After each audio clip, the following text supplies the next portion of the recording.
What really becomes important, though, is who you are becoming as a person.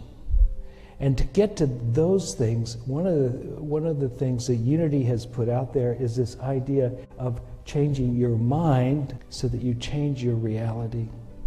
I don't know how many of you have ever been to a workshop or a spiritual training or a meditation retreat, and you come back and everybody in your world has changed, right? We change and the world changes around us.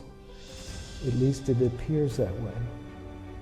And so if you feel like you're in a world that is hostile or weird or snobbish or you don't feel accepted, perhaps the work is to take that data and do a job on yourself.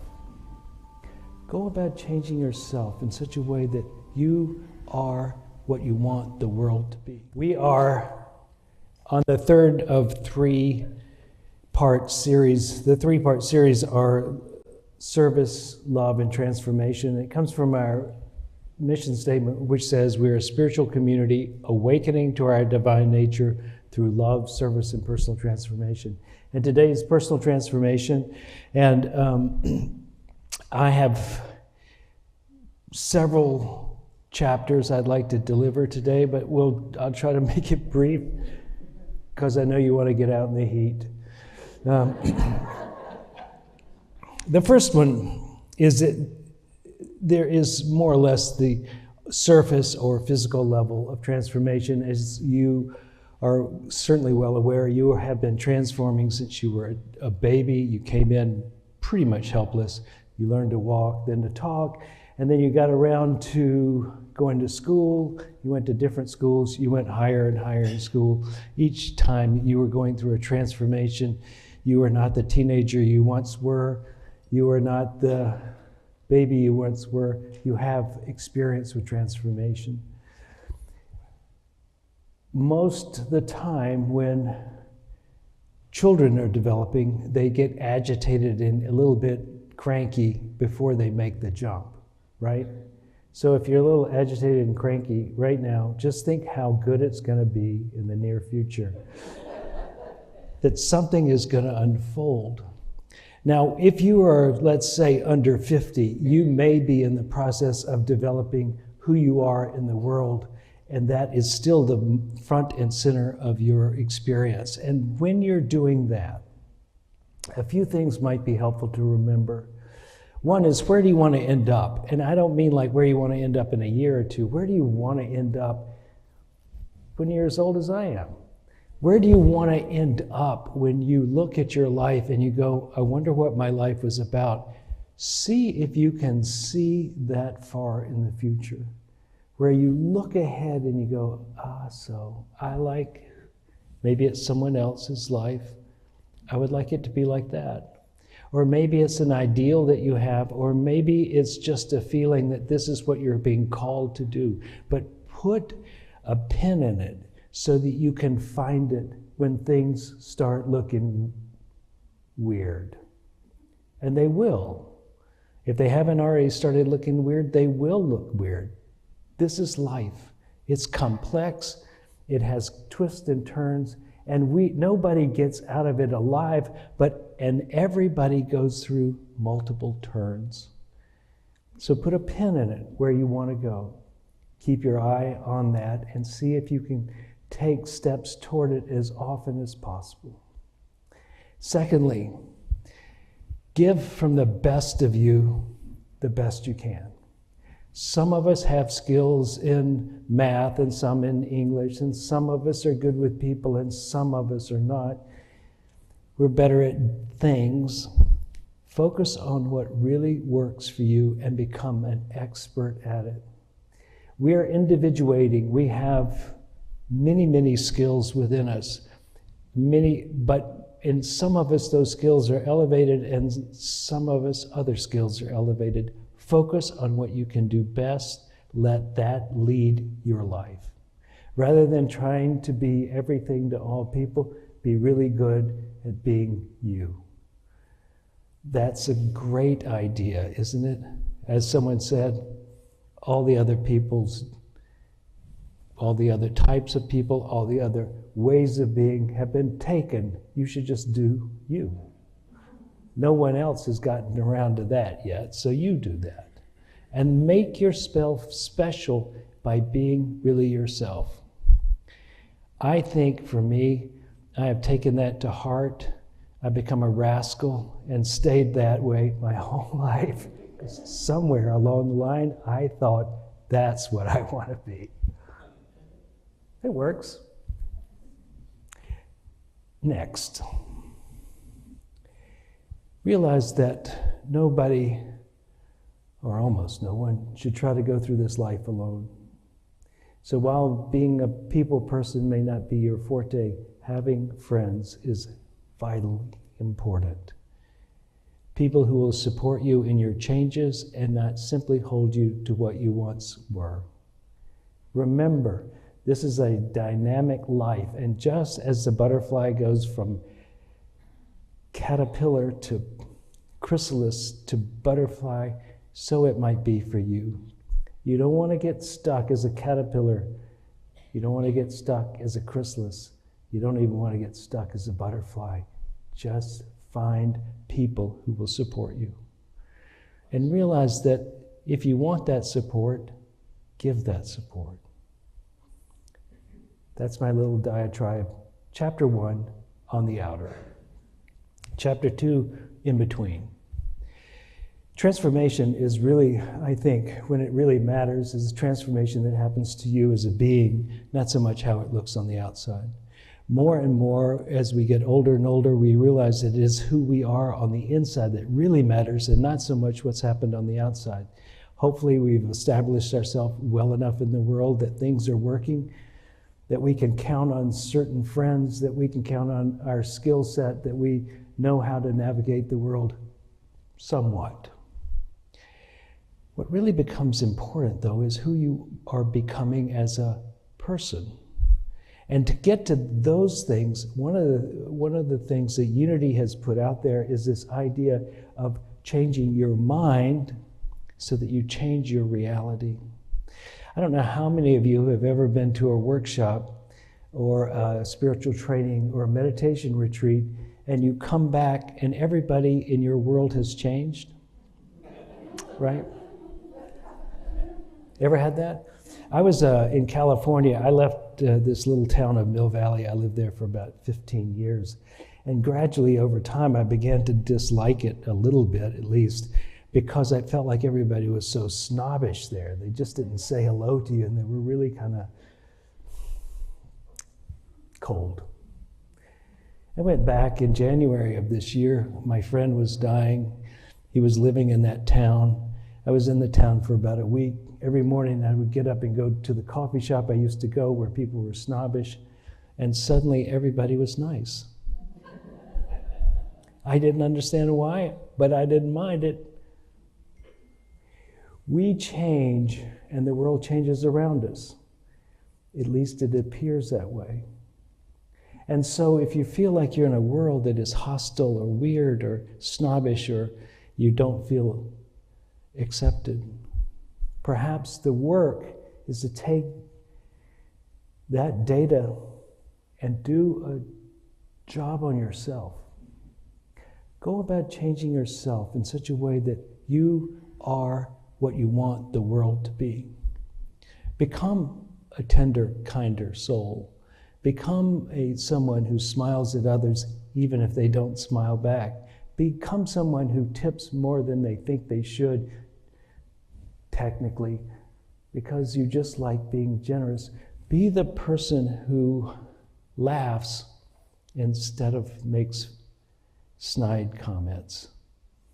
You know, this world is it's incredibly complex. And so much of what is out there is not really fully defined. It is defined by us through our experience and the way we interpret the data coming into us. One of the things I did when I was at Unity Village, when I was in seminary, was I took a course on prosperity. And Anna's going to have one starting on Monday, tomorrow, which is Monday. And we're gonna, if you do that class, I'm sure Anna's gonna do some of the same things that I received in my class. There were so many things that I could have done, so many things that might have improved my life. There was a 12-step program within this class. There was a 3-step forgiveness program. There was write your goals. There was all these things. I couldn't really get my mind to get excited about any of them, particularly except for 2 things. And one of them was saying these affirmations. The affirmation was, I am prosperous. Now, for 15 years, I had not felt prosperous. I had been in that small town in California where everybody was so much richer than me and so much snootier than me. I was indelibly struck by the fact that I was not prosperous. And it just seemed to be baked into who I was. And so I took this class, and they said, say it 200 times a day. Well, it sounds like a lot, but you know, how many times do you repeat a thought? Anyway, for 200 didn't seem a good place to stop, so I kept going most days to about 2,000 times a day. And that sounds like a lot, but it's about 30 minutes of saying it. 15 minutes of driving each way for me. It made it work out really easily. So I did it this 2,000 times. I would say I am prosperous. And it was working from the out in, because I wasn't really clear that I was prosperous by the nature of being a human being endowed by the Creator with certain possibilities. Rather, I was putting new material in, stuffing that box inside my head, and finally it overwhelmed the past, and I began to believe I was prosperous. Now, I was doing a physical thing, also another thing on the outer to change my inner, which was I was tithing. And I have told many people, many times in this room even, I have told many people the way to prosperity is to give. Because it's radically opposite of what you think. If you give, then you realize you're rich, and if you're rich, you live in such a way that you attract riches. So giving is the trick to becoming wealthy. So I did that. And sure enough, now,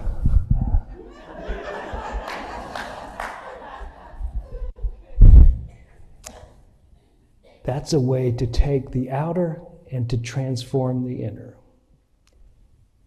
Placing repetitive thoughts in your head till they replace what's there. Choosing the life you want to live and acting like it. Not in a frivolous way. You can't put tithing on your credit card and make it work. But do it from you become a giving being rather than a needy one. Radically different experience. So that's the middle chapter. Now the inner chapter goes like this. Inside you is this soul, spirit, angel, divine presence, love made manifest, named by many different ways, but meaning mostly the same thing. What's over that is essentially a clay covering formed by the body and your experiences. And we cannot often see the light, the love, the soul, the presence that we are, because between our vision and that reality is this clay covering. And the way to get the crack to open up enough that we can see it, feel it, experience it, is an inside job. And it goes like this. Let me start a little bit toward the surface. You have judgments. You have made decisions about the nature of the world. You have said things to yourself and you have believed them. And in believing them, you have bracketed what is possible. So that you see the world in, let's say you see the world as dangerous. And as you see it in danger, everywhere you go, you feel like you better watch. You better be careful. You might need to be weaponized. You certainly need to be aware of your surroundings, and you put off a vibe that you're nervous. Now, if you're nervous, as anyone knows in a fight, you've started off badly. If you're in a crowd where people are keen to the feeling of nervousness, it's not a good thing to be nervous. So you're creating the experience you're going to have soon anyway. Don't think that you're just a bystander in life. You are part and parcel of all that's happening. And so as you see the world, as you have made a decision about the world, so you experience the world. I did a lot of third world travel, and I grew up in Sanford. So many people, when I would come back to where my parents lived, they would say, well, weren't you afraid? And you go, you haven't been there, obviously, because the third world is basically safer than the first world, if you haven't noticed. There are very few guns there. People are typically nice. They're happy, even though they don't have that much. You should try it out sometime. It's not the dangerous place you think it is. This is more dangerous, because there are more people who are afraid here. That's why we have so many guns. You think it's a good idea for everybody to be armed and be afraid? I don't happen to think so. You manage your world by how you perceive it. And how do you change the way you perceive it? You could change it by enormous amount of affirmations. You could do it that way, or you can do it this way. This is the third chapter. Sit very still and take your assumption to the inner world and ask the question, is that true? Now, you could ask other questions, but that's a really cool one, because you could come with a positive thing and say, you know, this world is a safe and happy place, and that you could go inward and go, is that true? And you would still get an answer. Or if you say it's a dangerous and unhappy place, you could ask and they could say, is that true? And you could get an answer also. But what you will find is you're going to the place of wisdom inside you, which is beyond that clay layer, and you're coming back in touch with the soul, the wholeness of you, the light, the love, the wisdom. And it works best, it seems to me, the best way to do it is really simply sit like a statue. Don't move, and your mind will quiet. You don't need a mantra. You don't need much of anything. Sit still. When you have sat still for a while, what will happen is that the physiology will tell the mind, calm down. And it does. And then you have your assumption that you're going to investigate and just ask questions, not knowing the answer, not predicting the answer, and wait. And then, like dew forming on a branch, it will come. It may not come fast. It may not come in the way you thought it would, but something inside you will answer. Now, that is your new level of understanding. I want to read to you from several different books. The first one is the Gospel of Thomas, one of the Gospels that did not make it into the New Testament. This is saying 27. If you don't fast from the world, you won't find the kingdom. If you don't make the Sabbath into a Sabbath, you won't see the Father. If you don't get quiet, if you don't stand still, you might be running in the wrong direction and never get home. This is by Eric Butterworth. He's quoting something out of Ezekiel, which is an Old Testament book. In Ezekiel, we read, "Cast away from you all the transgressions which you have committed against me, and get yourselves a new heart and a new spirit. Why will you die? ... For I have no pleasure in the death of anyone, says the Lord God. So turn and live. Change your innards by doing a Sabbath with yourself. And now for the most authoritative voice I could find, Michael Gadway. You know, Charles, I just read this quote by Charles Fillmore, so Michael, I'm going to help you out here. Charles Fillmore was once asked in a class of his about a quote that was in his book, and he says, "Don't ever do that to me. I reserve the right to change my mind." So you don't have to stick with this, Michael, but I thought it was pretty good. Self-inquiry. Now, Michael's in this book, he gives you several ways to make your path homeward to the place of your awakening to who you really are. And one of them is self-inquiry.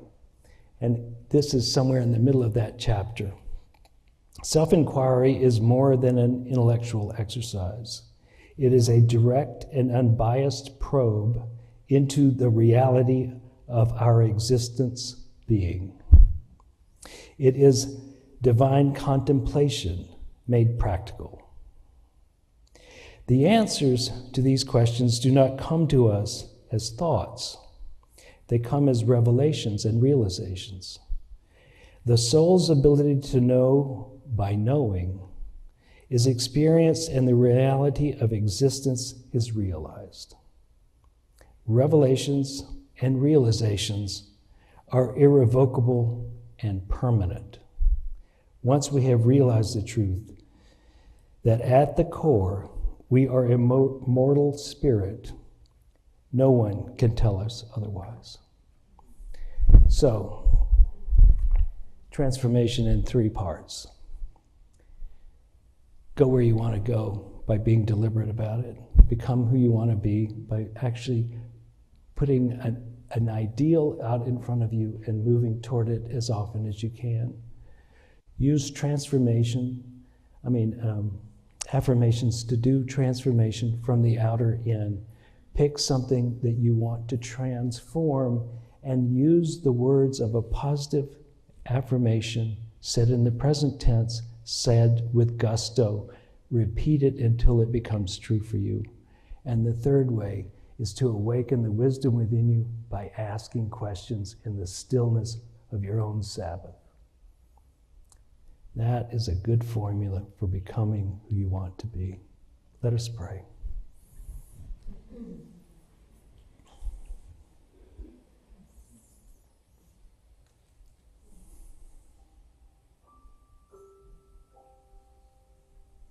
Let us practice the inquiry. Let us sit still, alert, poised and ready to learn from the wisdom within us.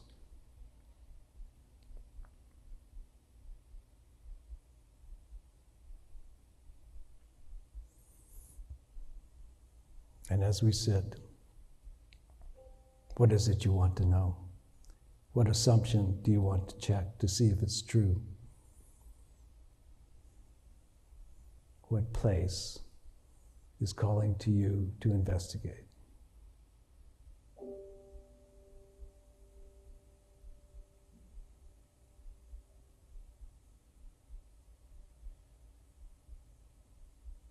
And then ask, is this assumption true? Is this statement true?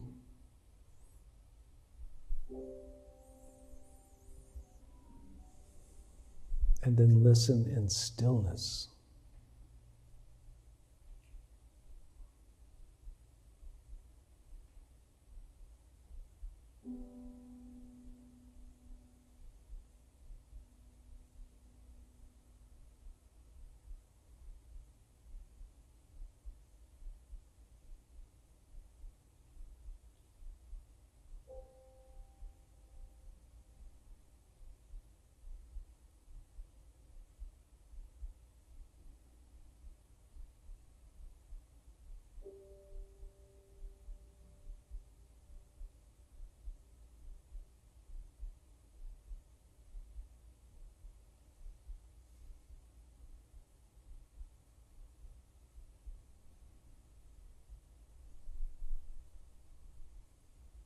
from the Old Testament. God is not in the thunder or the earthquake, but to be found in the still, small voice. And so it is. Amen. I hope you got something out of today's service.